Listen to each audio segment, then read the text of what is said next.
साहिवाल से प्रिंस अल्ताफ हुसैन की रिपोर्ट के मुताबिक तहरीक इंसाफ साहिवाल के सिटी डिस्ट्रिक्ट सदर शेख शाहिद हमीद एडवोकेट और डिप्टी कमिश्नर मोहम्मद अवैस मलिक ने कहा है कि सिविल डिफेंस का आलमी दिन मनाने का मकसद कौमों को अपने माशरों को मुख्तलिफ किस्म के खतरात से महफूज रखने के लिए भरपूर अमली इक़दाम करने की ज़रूरत पर जोर देना है। हर साल की तरह इस साल भी सिविल डिफेंस की बैन अवी तंजीम ने 2022 का थीम जारी किया है, जो किसी भी मुसीबत और बहरान की सूरत में शहरी दिफा का, बेघर अफराद का निज़ामो इंतज़ाम,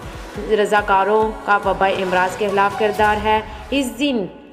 इस अज़म का अहद किया जा रहा है कि हादसात के सदेबाब के लिए सिविल डिफेंस के साथ मिलकर काम किया जाए। उन्होंने ये बात बल्दिया हॉल सिवा साहिवाल में आलमी यौम शहरी दिफा के हवाले से एक सेमिनार से खिताब करते हुए कही।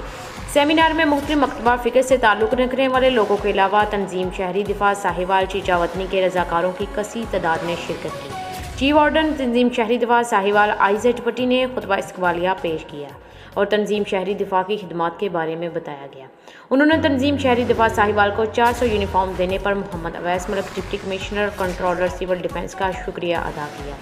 डायरेक्टर कोहिनूर से शेख लुकमान शाहिद, शेख हारून शाहिद, शेख बशारत नदीम, सदर चैम्बर ऑफ कॉमर्स ने कहा कि दौरे जदीद में सिविल डिफेंस की अफादियत अहमियत और भी बढ़ चुकी है, लिहाजा सिविल डिफेंस को जदीद तरीक़ों पर इस्तेमाल करना होगा।